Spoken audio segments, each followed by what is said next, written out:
On the 7th year of our relationship, my fiancé posted a marriage certificate with another man. I looked at the photo, then calmly told Chloe we were done. Her assistant, Ethan, called me, his voice choked with fake sobs. Mr. Davis, it was just a joke. Chloe's been under so much pressure at work. Please, don't be mad at her. It's all my fault. Then, in the background, Chloe's voice, dripping with a feigned concern she'd never shown me. Ethan, honey, don't cry. No need to explain to him. Where's he going to go? He's just a kept man. I didn't say a word. I just took off my engagement ring, grabbed my acceptance letter to grad school, and booked a flight out of the country. I turned off my phone and started packing. Chloe didn't come home all night. She finally stumbled in the next morning, reeking of booze. She saw me on the couch and barked, "Get me some coffee." Black. I glanced up but kept packing. Chloe's eyebrows shot up. She stomped over. "Jason, are you deaf?" Then she saw my suitcase. Her face went white, then crimson. "What is this? You're actually breaking up with me?" I didn't look at her. Is that a joke? My calmness seemed to infuriate her. Her eyes turned icy. She kicked my suitcase across the room. "Are you done with this little tantrum?" I looked up, a smirk playing on my lips. "Tantrum? You're the one who got married to someone else." Chloe rolled her eyes. "I told you, it was a joke. Ethan's sick, he has cancer. He wanted to give his parents something,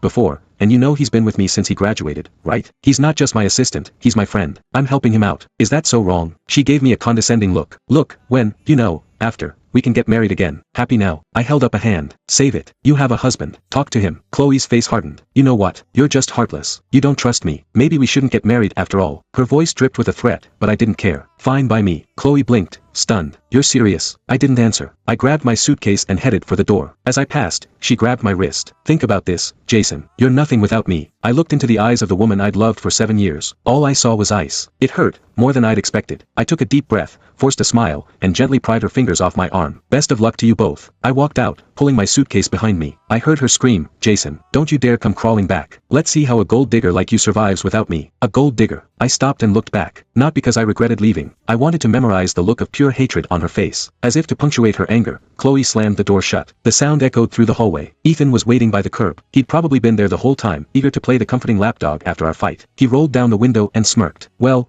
if it isn't Mr. Davis. What happened? Chloe finally kicked you to the curb." I gave him a cold stare and kept walking. He pulled his car forward, blocking my path. "Should have left a long time ago, old man. You never deserved her." I stopped and looked at his smug face. I smiled. "You're right, I don't. Someone like you, a leech who lives off of her, is perfect for her. You." Ethan's face turned purple. I kicked him in the gut and kept walking. No need to be polite to trash. That night, I checked into a hotel. Lying in bed, memories flooded back. Chloe had been my everything, but she was the heiress to a fortune, and I was just a nerdy graduate student. We'd met in college, but she was always out of my league. Like every other guy, I worshipped her from afar, trailing her to classes, meals, everything. I even switched majors just to be near her. Until today, I hadn't regretted that decision. It was how we finally got together. Chloe picked me as her partner for a group project. I was so excited I could barely speak. I stammered, I do." She laughed, her eyes sparkling. "Sounds like you just proposed." Everyone else laughed, too. I blushed, feeling like a kid caught with his hand in the cookie jar. But Chloe just smiled and said, "Don't tease him. Jason's brilliant. I'm the lucky one." After that, we started dating. We were the perfect college couple. I was a star student, with job offers from all the top tech companies. My professors urged me to go to grad school, but I turned them all down for Chloe. I took an entry-level job at her family's company. She fought with her family to be with me. I still couldn't understand how we ended up here. We'd both wanted the same thing, a stable future together. But after Ethan showed up, everything changed. He was younger, more energetic, more entertaining. Our conversations shifted. Instead of sharing our days, she talked endlessly about Ethan. At first, I was jealous, angry. But after a few fights, seeing her dismissive attitude and hearing her accuse me of being petty,